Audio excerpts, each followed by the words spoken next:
Hey everyone, this is Lori Fetrick, and I have a special announcement right now, and that is this. So really pay attention if you can. And that is if you go in and you rate and review my podcast, what I'm going to do is I am randomly going to choose one person per month. Yes, one person per month. I'm going to grab and I'm going to have you come on to my podcast and we're going to do a rapid fire.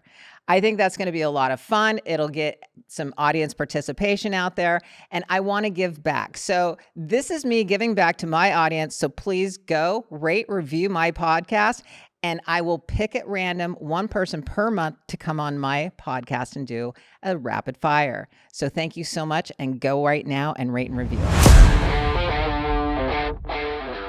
We are chilling with ice. You know, I do laugh, Jeff, every time I hear you say that because I love your voice when you do that. Thank you so much. It's awesome. Yeah. I know. What you been up to? It's been a busy week. A lot's going on. Yeah, you did not come to my party. I know. But it's okay. I'm so sorry. It's okay. There'll be so many others. I know. Yeah. My children's book is coming out probably in about 30 to 45 days, so I'm excited about that. Playground Warriors is a lot on the table right now I can't talk about. I have a contract waiting to be signed. We can't talk about that yet. Yeah. There's so much going on, and I'm so excited about it. But I do want to take a minute, and I want to do a shout out to all my Patreon subscribers. They're awesome. Thank you so much for everything. I've got a couple questions at the end of this segment that they've all written in, and so I'm excited about that. So thank you to all my Patreons. Thank you for all my listeners, and let's get this thing rolling here because I've got an amazing guest today. Yeah, who do we got? All right, so let me put my glasses on here because there's a long list here. You look so much smarter now. I do. I know. This is, his name is Dan Carr, Apache Dan Carr, by the way. I know. Yeah, I know. You know who it is? I know who that is. He is the co-creator of the American Gladiators concept, 5-time national and world arm wrestling champion, featured in the ESPN American Gladiators documentary and Showtime's Tough Guys, The Origin of MMA. He's 17 years head strength coach at the Dudley Boys Pro Wrestling Academy in Orlando. And in 2017, he was an inductee into the Pennsylvania Sports Hall of Fame. I am so excited to have this interview with him today. Mr. Dan Carr. Dan Carr. How are you? How are you doing, hon? Thank you, Lori. Well, it's been 25 years? Oh my God. I know. I'm breaking out my list of questions for you because I haven't seen you in so long that it's so good to see you first and foremost. I love your hat, Apache. That's awesome. That is so cool. But absolutely. I haven't seen you since, the Orlando live show. Absolutely. And you were actually the one who was, you're the one finding and training the contestants for the Orlando live show. Am I right? And the Gladiators, the new Gladiators, remember Quake? Oh, that's right. The new Gladiators as well. For the live show, Quake, and there was Raven. Remember Raven? Yep. And then the what was the girl's name? Shannon would know this. Rage. Yes. It was Rage, and then the Indian girl I gave her, my name was DeLuca, and I gave her the name Apache. Yeah. Oh, that's so cool. She was a full-blooded native, and I was happy to finally get a gladiator. She was on there for a short time, but there was a couple more that we needed for the live show. Oh yeah, exactly. And that was an amazing ride right there as a live show. How long did that thing wind up lasting? I think it was 3 years.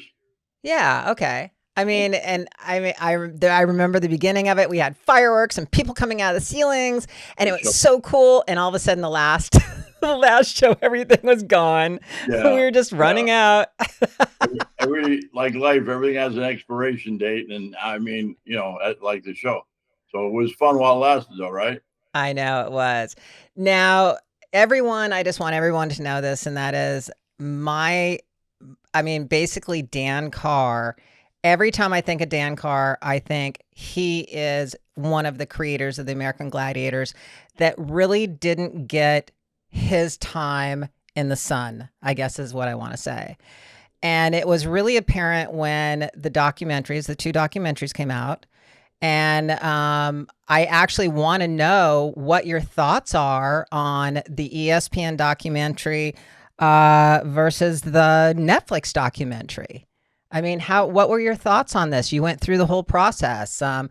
Like we were talking about before, you did what, a 6 or 7 hour interview? Yes.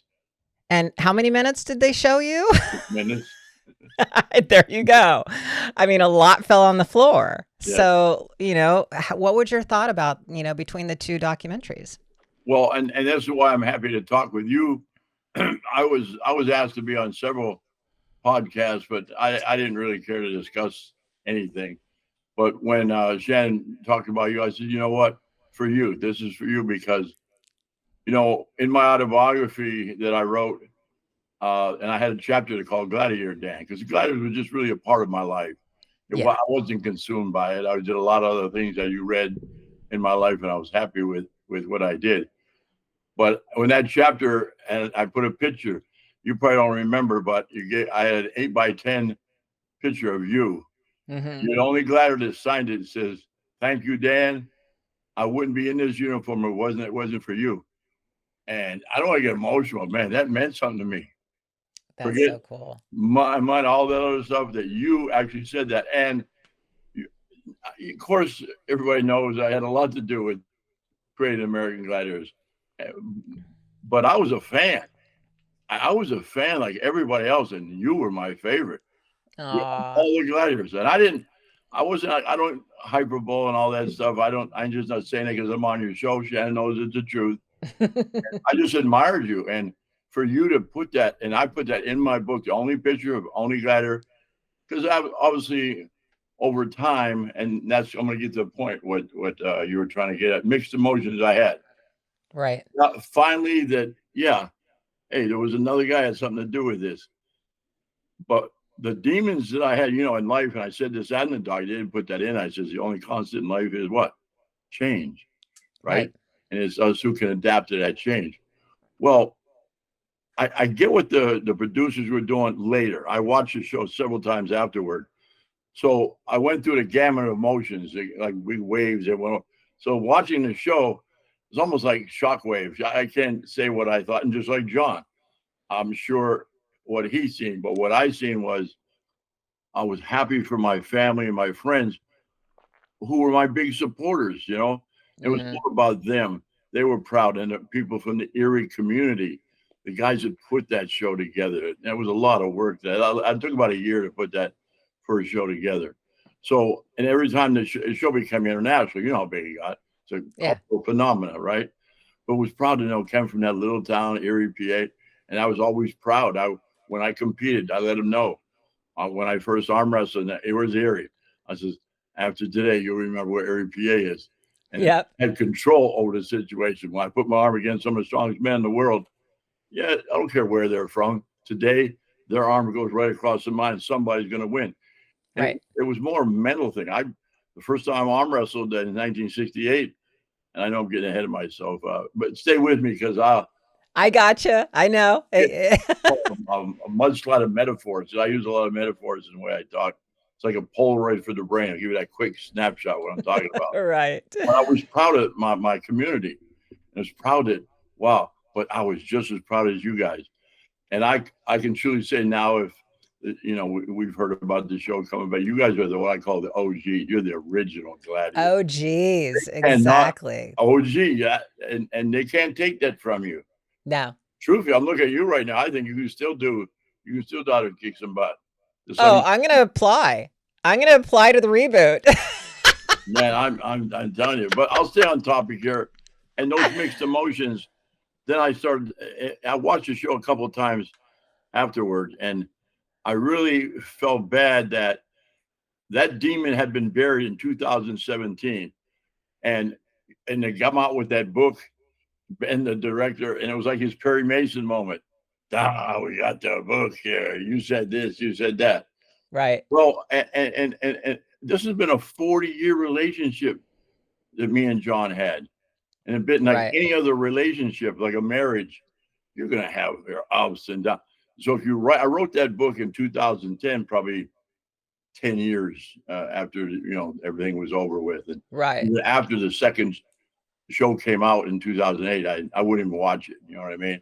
Oh yeah. Of course, in a relationship, just tell somebody to write a book right in the heat of one of your worst moments of that relationship, things are going to change. Well, then it was in 2017 is when John reached out to me through, I think you remember David Crapes. He was head of our security Yes. at the live show, Yes. right? Yes, I remember David. I like David, man. And he was a good friend of John, too. John liked him. He's probably the only person could have reached out to me. He called me up one day and said, John wants to talk to you. I said, I don't think so. I don't want to talk. I don't want to hear his name. So that was that part of my, relationship. Right. He called me 3 times. Finally, when he says, John says he can't even sleep at night.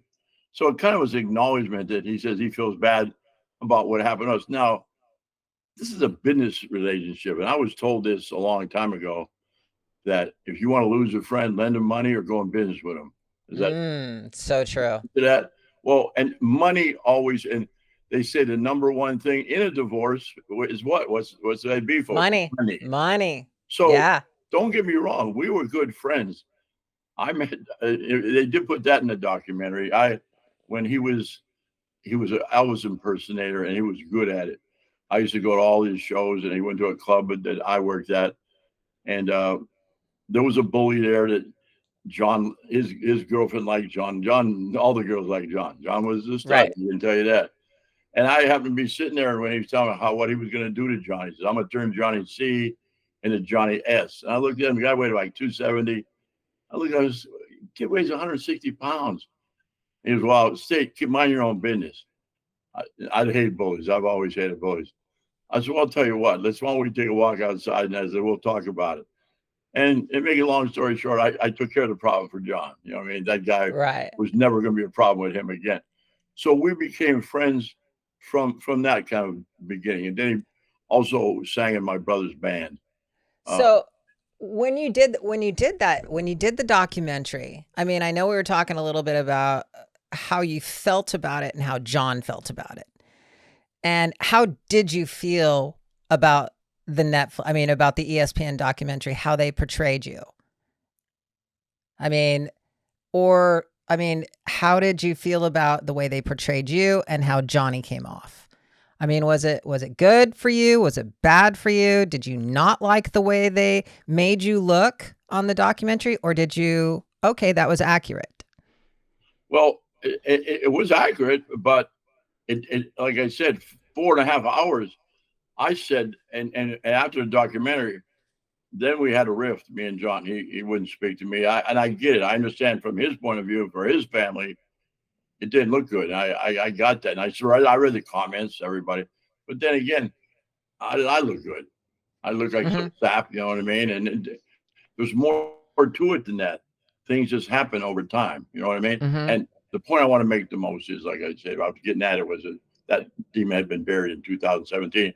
He signed a new contract with me, and we're moving forward. And that's when he told me, here's what I got going.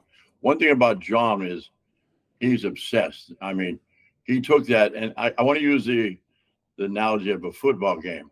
I goes, yeah, I started this game. He knows that. And I carried the ball the first 30 yards, every yard, right?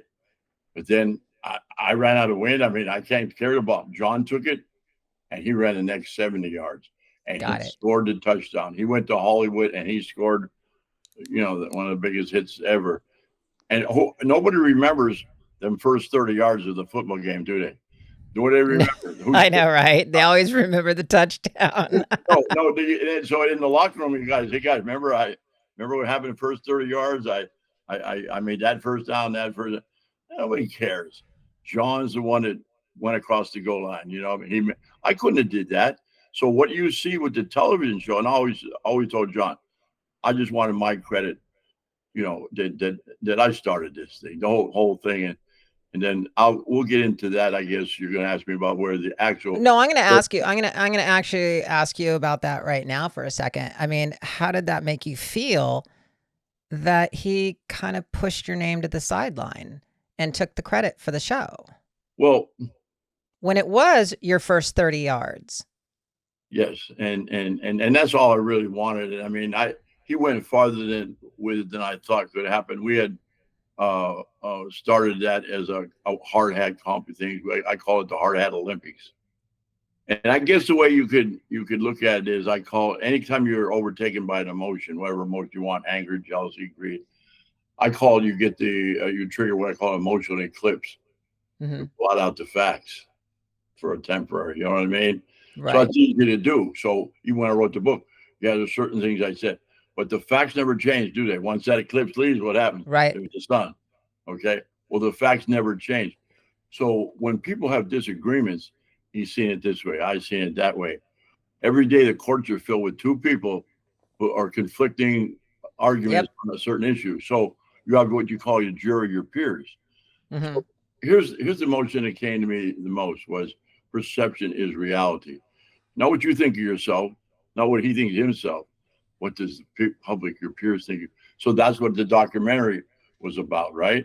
Mm-hmm. I mean, I understand what the directors were going. And at the Toronto Film Festival, my brother and my nephew went to that show, and they told me it was great. They said it took fourth place out of 170 films. So somebody like that, because we like drama. We love to watch drama. We love to see conflict and car crashes. Absolutely. So then I thought, okay, I'll accept that. But then I started feeling bad because now comes the fan in me again. Mm-hmm. I'm a fan. I don't want to hear this crap about he started it. Who cares?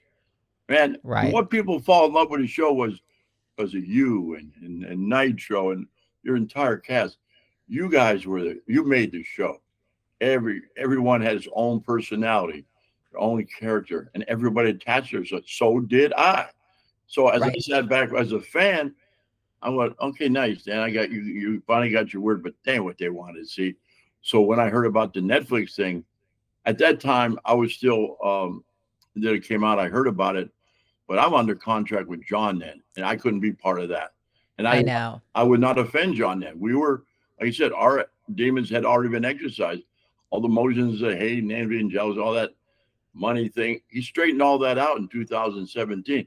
Let's move on. He's going to bring the show back, and I knew he would. I call him the Pitbull Man, and he's obsessed, and without his obsession, there would have been no television show. So that Dan, there is what I meant was, let the fans decide. Well, I don't like being all poor Dan and all that stuff. My life was enriched in other ways. Financially, yeah, I'm broke, but I'm going to work my way out. I still got breath in my body. My brain still can put out, things that I plan on doing. But let me make this point. One last one. I'm so happy for the Netflix series. I don't care what anybody, and even John did, like, you guys got to tell your story and what you went through. And I didn't even know this. Come on now. I wasn't there. I didn't know. I told Nitro, and I really appreciate that. Nitro and Laser called me up, and I hadn't talked to those guys in 25 years after the documentary. I was so, you don't know what that meant to me, both those guys. I was really appreciative of that. And we talked. And like, I don't think they knew the extent of and I didn't know the extent of their. So I feel that, we are responsible for it, and I'm taking nothing from John. He did his thing, or none of us would have been even acknowledged, right? Without John's, but. Oh, absolutely. I give him that. I absolutely give him that. Without his persistence, then none of this would have happened. I was at more of my native stuff. I said, a bird needs both wings to fly. You know what I mean? Yep. And fly with one wing. So I was one wing, he was the other, and it worked. You know what I mean? But a bird with broken wing is a squirrel. You know what I mean? He took it. He took it out there. But my problem is, I looked at it. At my perception was it was my baby. I gave birth to this idea, but he took it out there. But then later, after I talked to him, he looked at different. He went to war for 7 years. There was a 7-year odyssey that he went through. I'd get a call, and it's true, like where you get a letter from home. This is happening, that's happening. Only he knew that. So then he got to share what he went through. But when you come back from war, you're not the same person. No. That's when our conflict, when it finally hit, well, you did this and I did that. But people, I really don't want to hear that. And I told Ben, the director, when I first sat down, and I'm going to tell you this too. I goes, it's unbecoming a warrior to whine. Man, do I hate people whine. Somebody goes, poor me, poor. And people don't want to hear that crap. They got their own problems in their life. You know what I mean? Mm-hmm. For entertainment. But Yes. all of a sudden, all this stuff. That's what bothered me with this show. You got away from the entertainment, but then I know people do like to see that underside a little bit. But man, Well, that show. the entertainment was out there. The entertainment was there. We entertained the world. I'm not just going to say the United States. We entertained the world. Oh, And I believe that behind the scenes, a lot of people don't understand what was happening behind the scenes, but this is on every show. No, there's not one show out there on the air that just runs so smoothly and everybody's happy and everybody gets their fair shake. I mean, it just doesn't work that way in Hollywood, unfortunately. So there are going to be people behind the scenes going, where's my fair share? Where's this? Where's that? And it's just, unfortunately, the way the world works in business. And this is not just in Hollywood, but it's in business as well. There are some people that don't get their fair shake. And I think that's what it comes down to with you, is that you didn't get your fair shake of telling your story and who you were. And yet you were the one who actually really came up with the concept, if I'm correct, from Erie, Pennsylvania. You had, that's where the origin came from. You created some games, actually out there live. So kudos to you. That's amazing. And I thank you personally for doing this as well and creating those games, because Dan, if it weren't for you, the show would have never went, because if it weren't for you, Johnny wouldn't had anything to pitch. Let's just be real. Well, so I want to say thank you. Well, I appreciate that. And I don't want to reiterate that, but that's why I put your picture on the cover of that chapter. Because when you wrote, you said, without you, I wouldn't be in this uniform. I goes, finally, one of those acknowledged that. And that meant a lot to me. Oh, we all acknowledge it. Trust me, all the gladiators completely acknowledge, and you're right. It takes a bird with two wings. Your wing created the show. Johnny's wing went out and pitched it. Absolutely. So without both of you together, there would have been no show. But the fact of the matter is where a lot of people got, upset at Johnny is we feel that he never gave you your fair share, like your light, you in the sunlight of, hey, this is my partner. It was never a partnership. It was always just boom, Johnny Ferraro.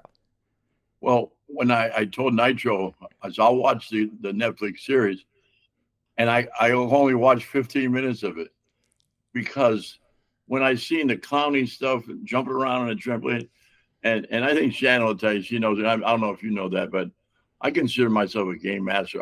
I'm good at stuff like that. And I thought, geez, if I'd have been there, it wouldn't have went that way. It just, man, I can put that stuff together. I had been doing it for like 15 years at what I call the Hard Hat Olympics, taking working man's games and turning them into entertainment. And that's what I thought I wanted to get into with you a little bit about that, the actual. Oh, we will. Operations. We will, for sure. Absolutely. Let's go. I know. Okay, let's switch gears just a tad here. And I know that you were on the documentary on Showtime called Tough Guys, about the origins of the MMAs in the early 80s. Now, what is your connection to that sport? Well, I started simultaneously when the American Gladiators, like I said, I was an iron worker. We had these picnics that turned into all building trades. It started as iron workers. Next thing we had 1,500 to 2,000 guys. There was fights every year. So I started taking games, and I said, these young guys that were the hot-blooded guys, let's have and then the old guys, let's entertain them instead of playing cards and eating hot dogs. Mm-hmm. I started with the column climb. As an iron worker, I considered us working athletes. Climb a column all day long, hand over hand grip. You ever see what an iron worker does? They're unbelievable athletes, working athletes. That was the concept of the American Gladiators, working hard, playing hard. So these competitions would be called the Hard Hat Olympics. Well, from there, I also was then at the same time started a youth center, because I was pretty well known back home, and kids always asked me about this and that. I had 23-inch arms. I was a world arm wrestling champion. So I thought, I asked the mayor one time, it was an abandoned firehouse. Can I use that firehouse? Well, he gave it to me, and next you know, I had kids from all over coming, and I was training these kids. Well, we need funds. So I started putting these things together called the Black and Blue Bouts. It was ahead of the Tough Man Championships because they come around later to my town and wanted to put on these Tough Man Championships. So, hey, we already been doing this stuff, taking guys off the street to have beefs and stuff like that.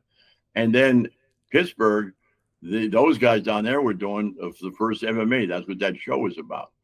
Next thing I know, hey, let's go down there. So I've been training athletes and fighters, and we went down there and we got involved in it. If anybody watched that show to see, we were 80 to 100 bikers showed up, and all my friends were worked in construction. Most of them all rode bikes. We weren't a gang or anything like that.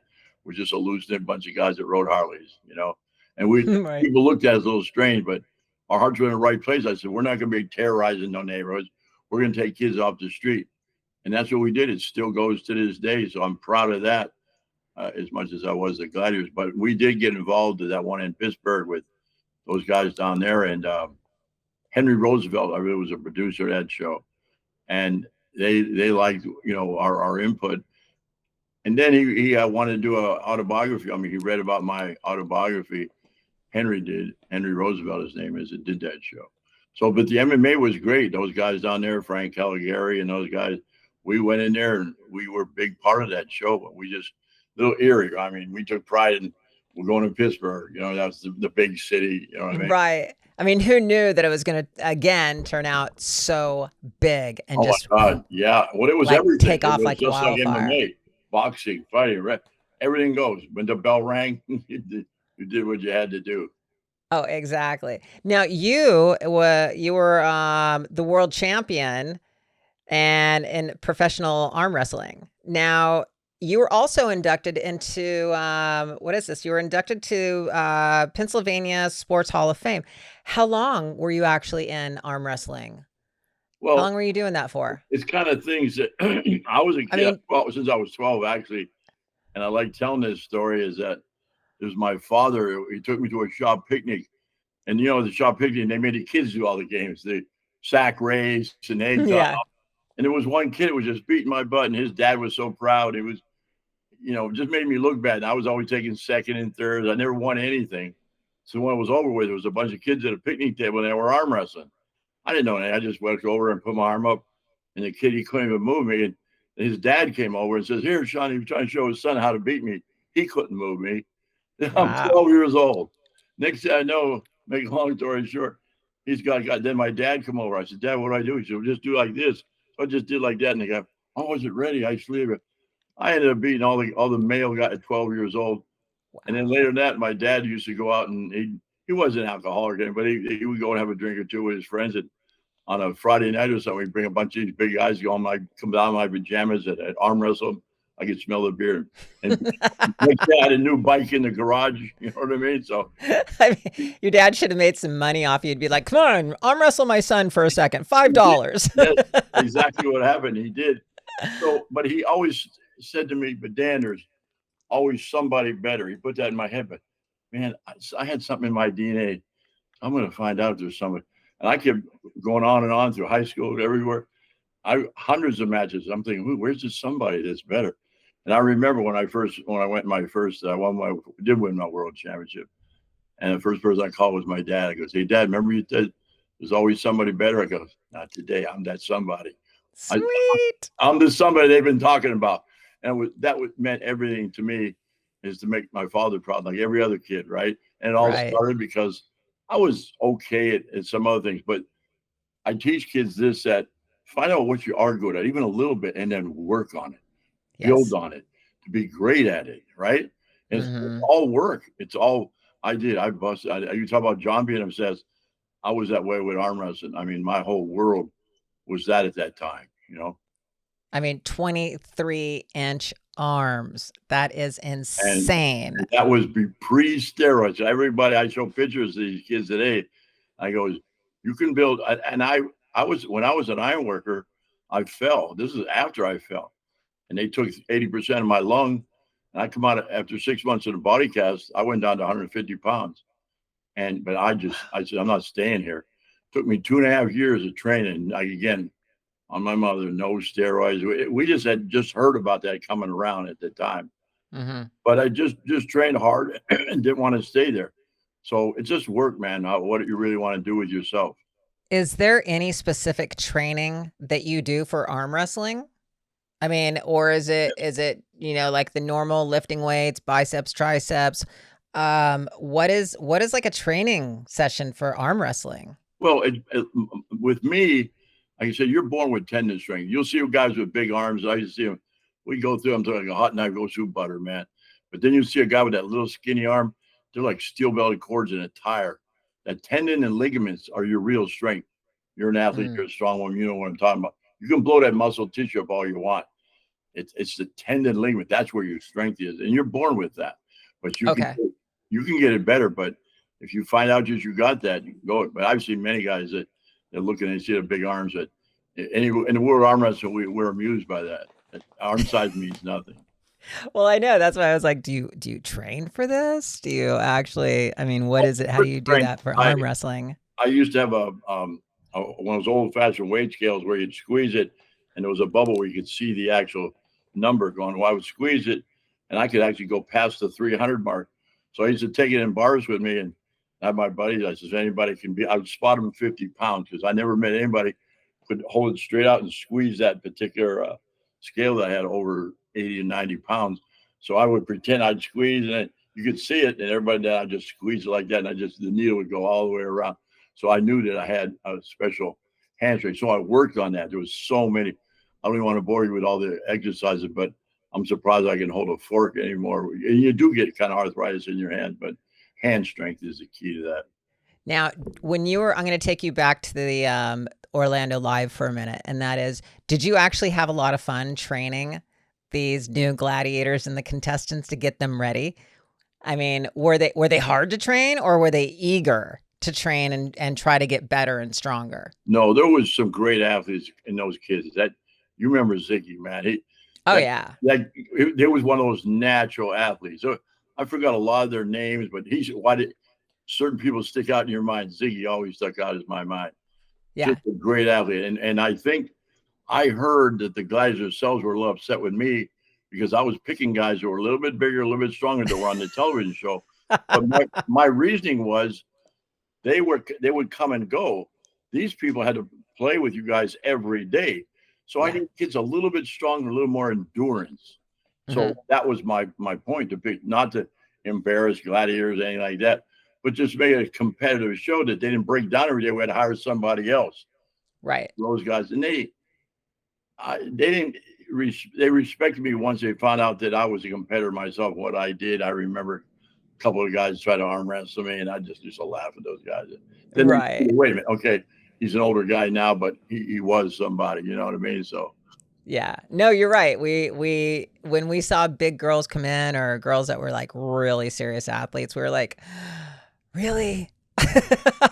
Not that I was, shy against going against, good athletic girls because of the fact that I'm a competitor and I want to be the best. But when you're doing something night after night after night after night, your body tends to wear down. You start getting tired, and somebody is competitive. And I also know that what you just said is true. And I used to see that. I wanted to bring out the competitors in you guys too. If we brought in a bunch of half athletes, you guys would have fell asleep on them. But you guys stayed on your toes too, because you're in front every night. Well, we're there. I don't remember 1,000, 2,000 people in that arena. Oh yeah. Live. And so if you mess up, it ain't like TV where you can cut it out. Right. But I don't think anybody ever embarrassed you. I never seen that. So I don't think you were. You stayed in shape. That's what I admired about you, because I got to know you, not personally. We never talked that much or anything like that, but I still admire you from far. Because that's what, if I had anything to do with picking gladiators, whoever picked you did a good job. I don't know who picked me, which is funny because it took me, Dan, it took me 3 months to get that job. It wasn't like, a lot of the gladiators might have auditioned for it, or maybe they came on the show and they went, okay, we want you to be a gladiator, Shannon. I'm kidding. But no, it took me forever to get that show for some reason. I mean, but at the time, I do look back on it and I was very hard looking, meaning I was into bodybuilding. I was just dieting down for a show. My body fat was super lean. I think I had a mullet at the time. Yeah, you did. Shut up, Jeff. I mean, I'm very aware of what I looked like back then, so it is kind of funny. I'll totally make fun of myself all day long. But yeah, it was.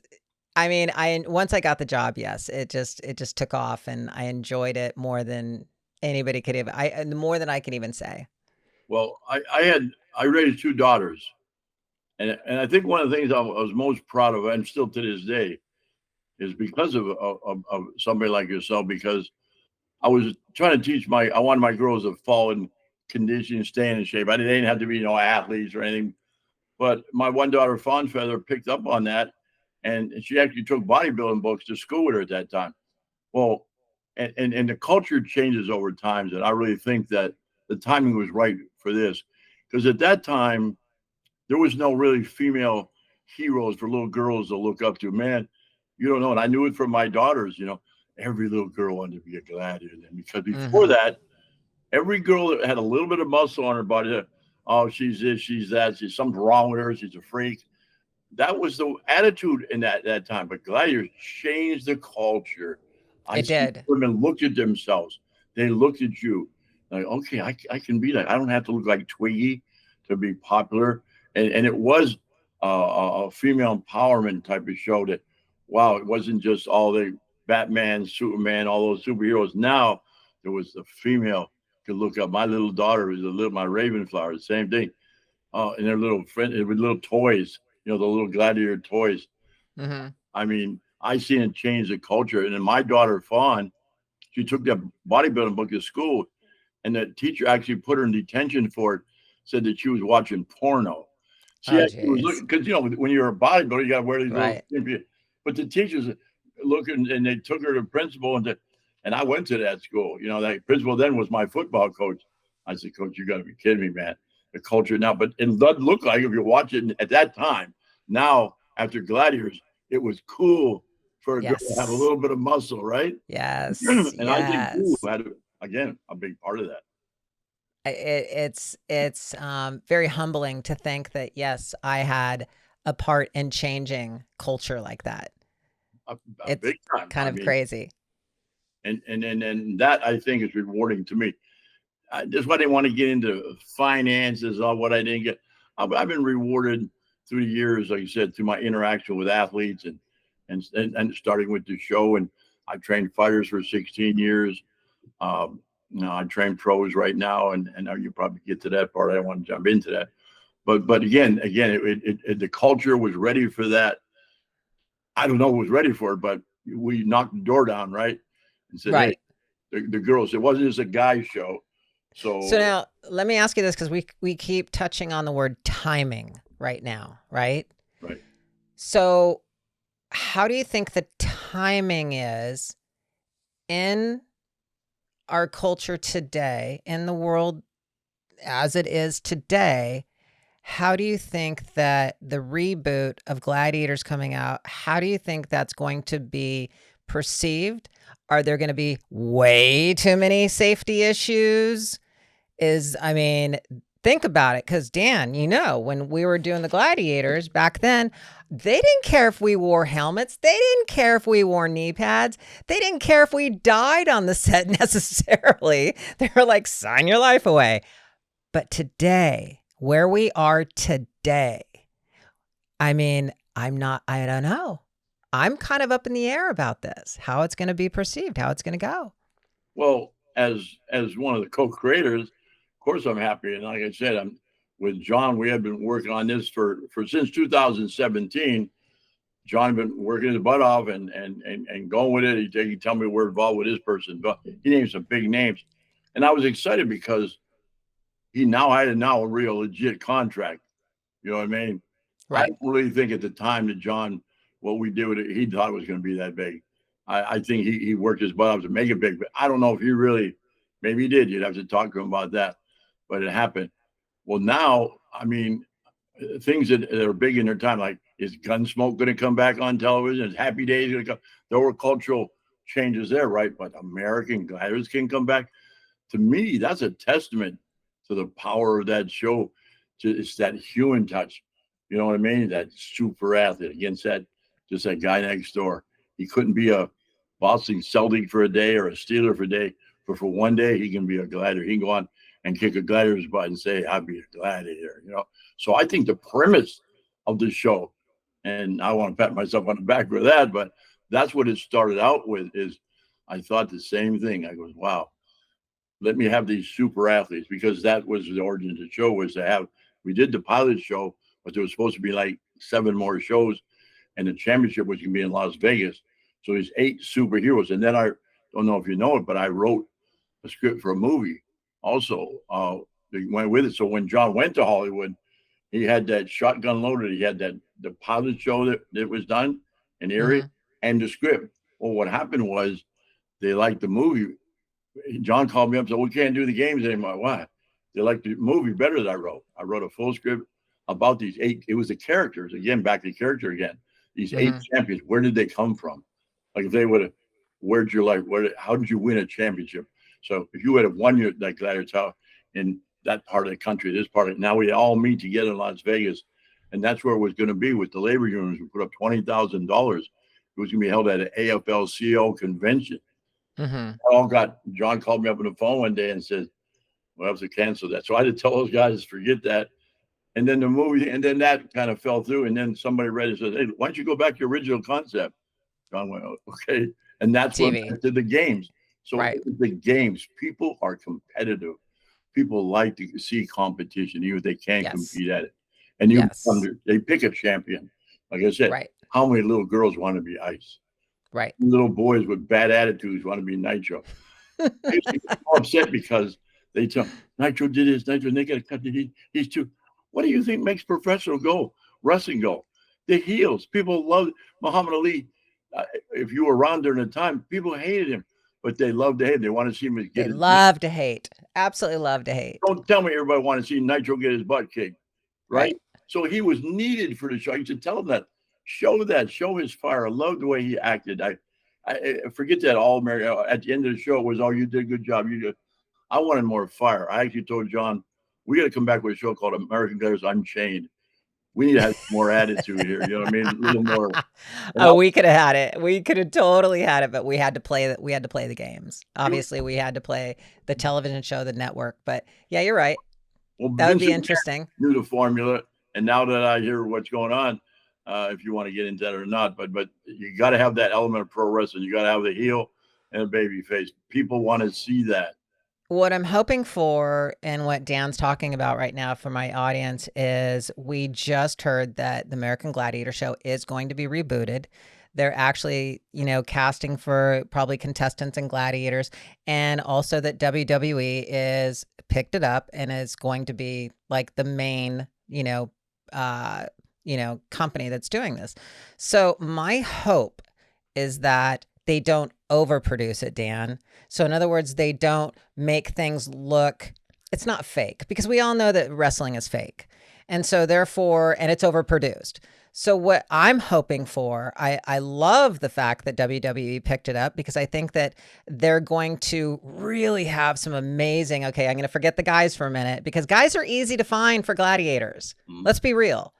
As long as you're an athlete and you're somewhat of a bodybuilder, then you're going to be a great gladiator if you have the right attitude and the personality. Girls, they missed out on the boat, I think, on 2008. And so what I'm hoping is that the WWE, with all their girls they have some rocking girls that can kick some ass. And I know that's what they're going to bring into the gladiators. And that's what they're going to make the female gladiators. And they're going to have those attitudes. They're going to have the body. They're going to have, the spirit of a gladiator. So that's what I'm really hoping for. And I think you're right. And I think, and that, again, it goes back to what I talked about years ago. Let's come back with a little bit more attitude. And that's what I think. Yes. I think with pro wrestling, the only stigma is, everybody thinks it's fake. Well, I'm in that world for the last 17 years. I don't know if you want to get into that or not. But I've been in the world of pro wrestling But where's the blood, Dan? Where's the blood? If it's not fake, where's the blood? You know how many times I've seen elbows go to the head, elbows go to the face, and there's no blood. Well, That's where I call bullshit and I call fake. you never watched ECW wrestling. There's plenty of blood, man. And they changed their industry. If you want to get into that, I can get into that for you. No, we don't need to get into that. But no, I respect. I have huge respect for wrestlers because I mean, I was going to say, I'm telling a story. yes. The training, some of the great, like I said, I trained fighters. I've trained fighters. I trained a fighter that fought on the Olympic team. His name is Mighty Mike Maggio from here. One of the toughest kids I ever met. He fought Olympic team. I trained MMA fighters. I've been around Shannon Hall, the world's toughest woman. I mean, I've been around legit tough, but I was like you, wrestling's fake until I became a trainer. And it was at the Gladiator Arena when ECW came to rent out the arena. Do you remember that one night? I wasn't there. Maybe I was in California. Well, this is where I met the Dudley Boys, one of the greatest tag teams of all time. Yes. Well, my daughter, Fawn Feather, you know who she was. She was the head of the human resources. Well, I didn't know what was going on by, but she met a guy named Mark. And one day he came and said, we got to pick up Mark from the airport. Mark who? And it was Bubba Ray Dudley from and I remember when they filmed the show and they were hitting it over the head with chairs and stuff. And I had one of our workers there. I said, bring me a chair over here. I thought it was like a fake chair or something. It was one of our chairs. There was hair and blood. You want to see, but it was real. And I believe it. I know that part of it was real. I know the falling and the jumping. And I mean, these guys have to be athletes. I know they put their bodies on the line. Believe it. You know, speaking of which, Shannon actually told me that her husband, Matteo, who was an Italian heavyweight boxing champion, has transitioned into pro wrestling. And that you guys have been working on, you know, what is this, pro wrestling, and that, what have you guys actually been working on for a long time? And how did you get involved in that industry?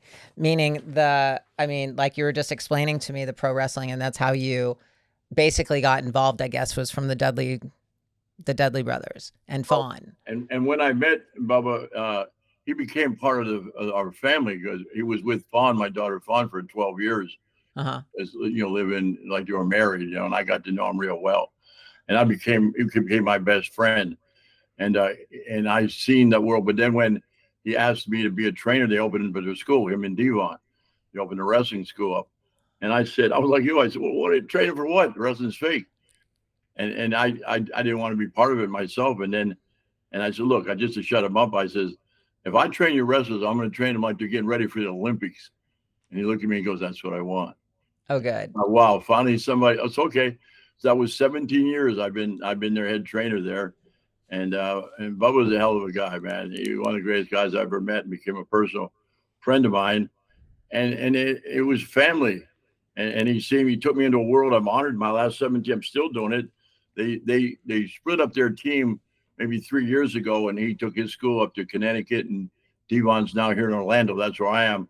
I work for Devon Dudley at 2D Academy. And I've trained athletes from 54 different countries. That's our last count.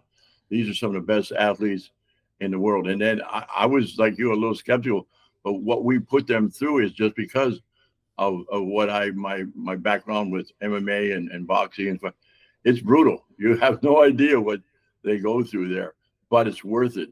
And in the industry, and right up to Vince McMahon, and everybody knows that anybody comes out of our school, the one box that they're going to check is athleticism, endurance, right? And then you teach them the rest of the stuff. But it's like a race car, a NASCAR. You're gonna have gas in the tank, or you're gonna win that race. So I'm big on that. So it's not, wrestling is a story you're telling in the ring, right? Right.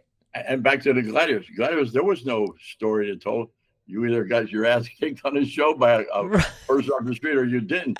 The pressure on you Gladiators. I don't know if I could take that kind of pressure, but you know that. How long did it take to film a season? We were at the studio for about a month. We were filming 2 shows a day. And so if I remember right, it was about a month, and we did like anywhere from 13 to 21 episodes.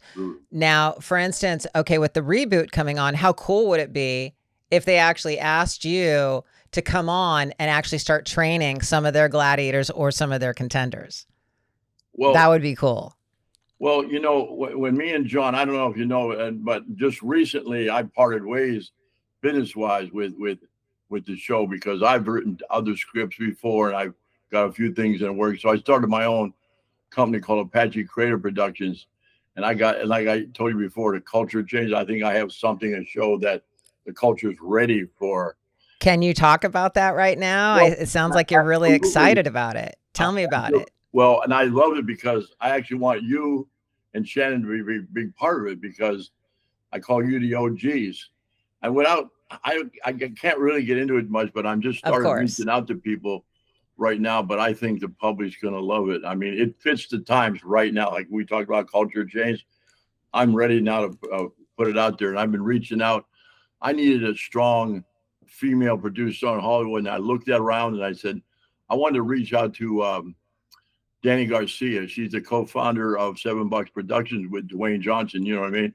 And I respect the hell what they've done. And I know he tried to put a show on once, the Titan Games. It looks a little bit like the Gladiators, but I think now if they would take a look at what I got, so I'm reaching out. So if anybody out there, we just need to get that pitched. We just need to get it pitched. But with you and Shannon, get some pitch meetings without revealing too much. And I think you read a little bit of the script of it, right? So now let me ask you this. Do you think there would be a conflict of interest? I mean, did you and Johnny part ways business-wise on an amicable? We parted, yes, that's absolutely. And that was all part So he couldn't come back to you going, oh, that show is too close to this show. No, I'm not. If I would still been a part of American Gladiators, yes, but I can put my own shows. We've already legally handled that part. Okay, good. He wants me to be successful. He doesn't want me to, he knows that I've given him 7 or 8 different scripts over the years. The only problem, I'm sure John could have helped me produce any one of them, but his obsession, that laser thing he has on Gladiators, made it come back again. So I really didn't think, and that's good. But now I said to him, look, John, I need to be able to put my own things together. I've written, and I heard you write children's book. Well, I have a children's book coming out too that I've put together with my nephew Brent Carr, and I'm excited about that. I'm 76, but man, as long as I still got a breath in my body, I'm going to still do what I got to do and put out what I can think of. Absolutely. No, I mean, Dan, I think that's absolutely amazing because with the creativeness that you have, and you are very creative, and it takes a certain kind of brain, to be quite honest with you, to think that way and come up with games and get that concept. So I'm very excited for you that you and Johnny were able to, part ways amicably so that you can go on and do something on your own, because I know what show you're talking about, and I am so super excited about this for you. Well, thank you. And it was Shannon Hall, who I was really working on last summer, my children's book, finishing up with my nephew Brent. But she planted a seed in my head, and she had talked to you about it. And it was a show that I had written 10 years ago, and I had featured her character in it. And I'd kind of base it off of that. But I thought about it. I goes, man, the culture's ready. And, things change. And they say, well, we've never done this before. Well, everything that's been successful in life. I mean, Columbus discovered America. They said the world was flat. Well, he said, no, it isn't. So same thing. Why can't you do something somebody else has not done before? Not panic about it. Let's see what happens. Just like the American Gladiator show. I'm hoping they're successful. For John, I know how hard he's working on, and he's happy for me that if I can go on now, I'm not tied to the company, and I want success for this company, but I want to be able to do my own thing now. And he appreciates that. Yeah, and that was put in my contract. He wants me to be able to put my autobiography together. And I have several new shows I put together. I'm tapped out though. I just feel that this is Bubba Ray. I learned so much from this guy. He told me in wrestling, they only remember the finish, and I always forget. And I said in life, he says in a match, you forget what happened in the beginning. You don't remember what happened in the middle, but you always remember the finish. And we live by that. And I'm 76, like I said. I think more what I'm doing now coming up, I'm excited about. That's what I'll be remembered for. Not the show was a little negative for John and for me. It's like, but I get that. I have no ill wills even with the producers. They did their job. Had I been a producer, I did the same thing. But again, the last thing I want to say with you is I'm so happy that your version came out too. And I just didn't watch the whole thing only because I look, I go, geez, I wish I'd have been there. I know I'd make, but hey, it came through still, right? Things are just something. It did. I mean, it's like cream always rises to the top, like everybody says, and Absolutely. I'm just so happy that you are able to get your story out there, Okay. and that everybody, I don't think anybody looks at this as, kind of like an ill will type of, situation. Then again, to be honest with you, all the different signings and Comic-Cons I have that I've been doing, and people come up and go, "Oh my God, I'm so sorry that they treated you that way." It's like if I had a nickel for every time that somebody said that to me, Dan, I'm like, and it kind of makes me feel like, no, don't feel sorry for me. I'm not the victim here. Oh, yes. We got a bum contract, a bum deal. Yeah. But at the same time, I would never change a thing besides the money, maybe. Well, and I felt that there was, like I said, the change of emotions when I wrote the book. There was a lot of hate involved, but I found out one thing that, man, hate is like an internal poison. Man, it hurt me. The person you're directing your hate at doesn't affect them one bit. But Right. it's an internal poison. And it did. It affected my mental health and my physical health. So I learned you got to let that stuff go. So people that hate and all that, man, you got to let that go because it hurts you more than it hurts the person you're directing that supposed anger at and stuff. So I come to terms with that a long time ago. And John, like I said, when he reached out to me in 2017, he's so smart though. He handed me a box. We met at a tavern, and he handed me a box. I just pushed. I said, unless that's a gold bar. You know what I mean? I don't even want to look at it. He said, well, we're not going to talk until you open it. So okay, I opened it. It's unbelievable. It was a peace pipe, and it was legit. And I read it. And it was made by a shaman, a real native. I don't like those rip-off native things. And I thought, how smart is he? And I accepted that. As well, it's still in my mantle today. It was a gift of peace. Okay, maybe things weren't done well or wrong or something like that. And that did it. And I thought, you know what? That's why I said I buried that demon that day. So then later, I know he was working on a show. He wrote me a whole new contract and everything like that. So I was excited. And I knew about this thing with what's coming up. I knew about that. But it got to the point now where I don't know how long it was going to be, but I said, I have other projects that I want to work on. At the end of my life here, let me put out these things I have. And he was willing to let me do that. So, like I said, I don't have any financial connection to this show, but my heart's in it. I mean, it's still my baby. You know what? I have to say something because you said one word that just kind of like hit my stomach. He let me. You said let. And that irritates me and that bothers me, that a human being can actually have the power over another human being to actually allow them to do something, which is kind of BS. And I'm sorry for that. I feel bad that is like in the whole conversation of he let me. I mean, it's absolutely ridiculous, but that's just my own issue with him. He lets people do things, at certain times. I totally get that. You're allowed that emotion, but if you're truly going to forgive somebody, remember I told you about that poison? I have to work on that. Get it all out. You can't keep a little of the poison because it'll build on itself. So I had to. I know, Dan. I have to work on that. Definitely, I have to. Right? I have to forgive and let go. But it seems like every time I turn around, I get a cease and desist letter. So you got to understand, I personally am still dealing with this on a daily basis from him. And it's hard. And that part I don't like.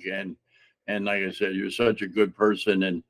And I got to say this, though. I'm looking at you. I don't know what deal you made with the devil. You don't look any different than you did 30 years ago. What? I don't know, girl, but Thank you. By the way, it's not a deal with the devil. It's a deal with God. Well, okay, whatever it is, you signed that contract, and he's keeping up his bargain because wow. Thank you. Oh, just you wait till the mullet comes back. I know, yeah. I'm going to bring the mullet back one day. And You this should is you why should be Lori Ice Fetrick for Halloween. Bring There the you mullet go with back. the mullet. That would be awesome. this show that I'm talking about, that I'm really excited about. I can't wait. I hope that somebody out there, listen, I felt that I'm the goose that laid the golden egg. Man, I got a couple eggs still left. Just squeeze. We're gonna get those golden eggs out there for you, I Dan. do, and you definitely. The more I look, I go, wow, they're gonna love you, and I know if the right person sees this, and I think you read a little bit of it with you and Shannon. You're perfect. It's like when you have a coach on a football team, he's only respect the other players. Look at these new gladiators, whatever, new athletes, gonna look at you and go, she did it, man. She been through it. And that's why you get a coach that never was that player. He was just a coach. No, you were on the battlefield and you're looking at, wow, she's still preserved like that. And you and Shannon still are epitomize of that, what I call the OGs, but you don't look like OGs. I mean, you're amazing. These young girls that they ever get on this show should look up to you and take advice to you. In fact, I think you should actually be part of the process of picking them. That's Oh my God, Dan. I mean, to be honest with you, it would be so, here's the thing. I don't know, and maybe you can tell me this. I don't know. How much say so does Johnny have over, like, when he, for instance, they're rebooting the show. How much say does he have in that? well, You know, it's kind of like, I know for a fact there's a couple of us gladiators would love to do something on the new reboot. I mean, be a coach, be a referee, be something. I know they're not going to pick us up as a host. But at the same time, it's like, pick us up to do something on the show so that they can take the generations. You take the OG Gladiator generation, and then you take the new generation and you combine them, and now you get the huge audience. You bring back the nostalgia of the OGs. And now that's going to bring, If they don't do that, that's to their detriment. Well, they didn't do it in 208. Well, it just makes sense because remember, those generations that grew up with you guys, they're still around, man. Now their grandkids around, and it's like, okay, you're combining the two. Wow, look at her. And look what she still looks like.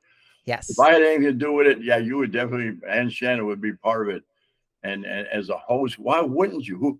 Who else would you get? So I don't know who's in charge of that. I have no idea. Yeah. But I'd tell you what, if they ask my opinion, I think you should be. I'm throwing my hat in the ring. I'm going to throw it in. All they can say is no. The gladiators training.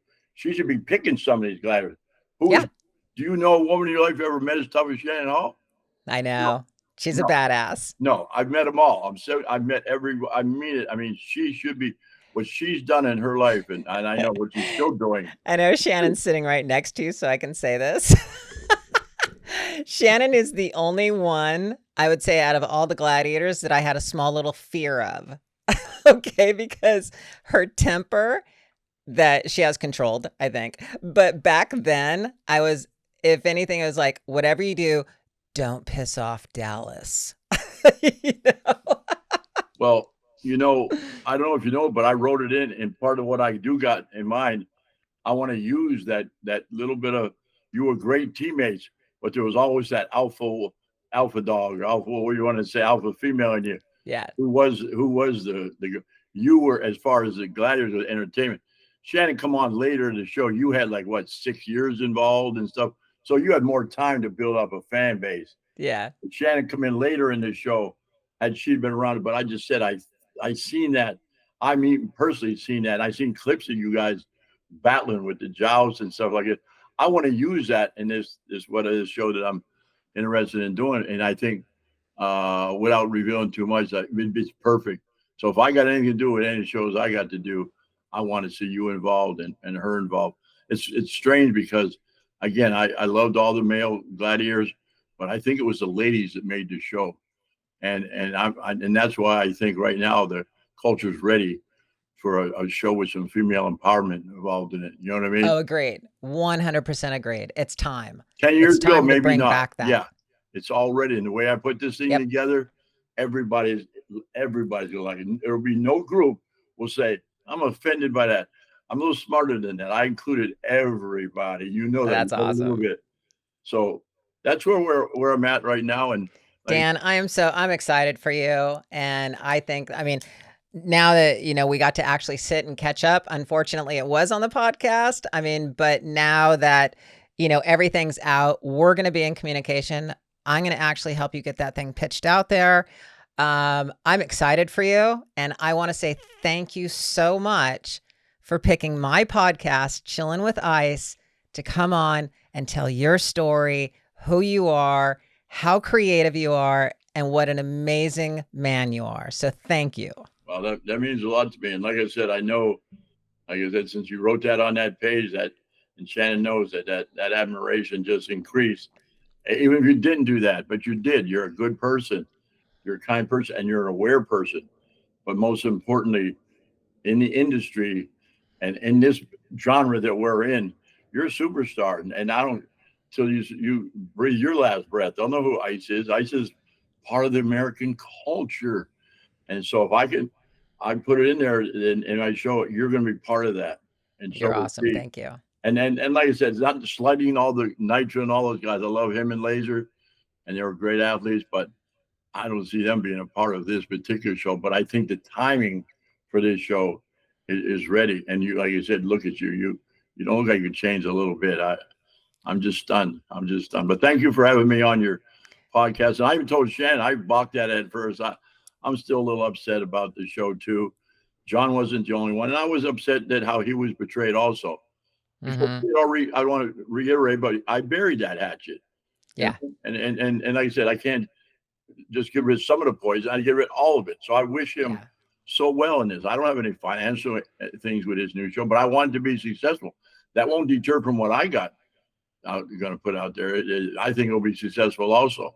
So I think you have a great message, Dan, and that one of the great messages you have is that you do have to forgive and you have to get rid of that poison in your body. And that's all of it, not just a little, not hang on just a tad, but you have to forgive and let go of all of it. And you were able to do that. And I think I commend you on that. That's amazing. And I'm hoping that, and I'm sure John will read this show and watches everything. He knows how sincere I am. And I sincerely hope he can do that with you. I know he has a lot of hatred for me, but he's got to let that go too, and he knows. I know. What did I do? So, and I'm gonna let go. I don't even want to go there. I'm gonna end it with, what did I do so badly to piss that man off? Well, and I know how he gets, and with anybody that even tarnishes the brand a little bit. But listen, last thing I want to say, if I could forgive him after 18 years, and he called me up and we sat down, come on, man. Come on now, then he should be able to forgive people in his life that maybe feels did him wrong. And I don't think you did that much wrong, but in his mind, it's a whole different. Remember I told you about that eclipse of emotions? Yes. Don't hide the fact. Don't hide the fact that you made that show. You were one of the stars that made that show. So maybe it wouldn't have went over so well if there was no Ice. I think that the hatred that he has for me is personal, and it's not necessarily about the show, because of the fact that I absolutely, and everyone knows this, loved the American Gladiator show. I loved who I was. I loved what I got to do. And to this day, I have never, ever done anything to tarnish the brand, to make it look bad in any light. If anything, I want to enhance it. I want to make it big, because I'm representing it as well. It's me. I was the former American Gladiator Ice. So therefore, it's like, this is who I am. So the beef that he and I have is completely personal. It doesn't have anything really to do with the brand itself, because I love the brand, Thank you. Yes. And then, like you said, I'm sure we'll talk again with me and John again. We've emailed each other recently, and he's going through some traumas too. I mean, I found out things about him that I never knew, and we're both products of our mothers. Mm-hmm. I have a strong mother, and that's why I accepted my identity as Apache dad. My father is European and Irish. I love my father, but I picked up after my mother's identity, who's so strong. And that's why I'm proud to say I'm Apache dad. I'm only a half breed, but that half of me, I'm proud. When I arm wrestled, I got beat 3-4 times in world competition, but guys said, well, I beat Apache Dan. I said, no, you didn't. You beat Irish Dan. I said, Apache Dan is undefeated. In my mind, everything is right, exactly. First, So what I'm trying to make is that if I can talk to him, I hope that I can explain that to him. You're too, whatever personal, like I said, if I could set aside mine, John, after 18 years, what I went through, forget the money, forget all that stuff. Like I said, money breaks up every relationship. It does. His It does. mother is a warrior too. And I feel bad what he's going through right now. He loves his mother. She's 94 years old. Man, still taking, I'm so impressed, but he loves his mother. I'm glad that his mother was on that show.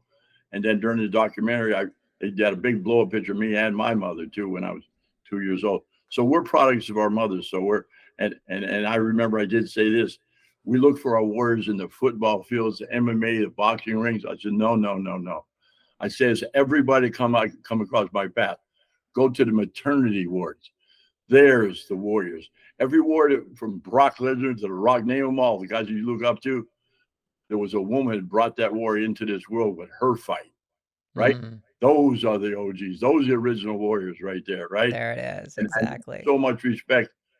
That's why I guess I lean toward women, because of the respect I have for my own mother, and he has for his mother too. And I think that I tell that to everybody, that respect women and look, again, like I said, look for them as your guidance. And that's what I did, and that's what he's done. So also the forgiveness part it's got to be there, John. It's got to be. I know. He's done too much for the American Gladiators. How many names you really remember? When I hear American Gladiators and I talk to people, Ice, Nitro, yeah, they're all great, but your name is one of the first ones that comes out of their mouth. Thank you. Dan, thank you so much for being on the podcast.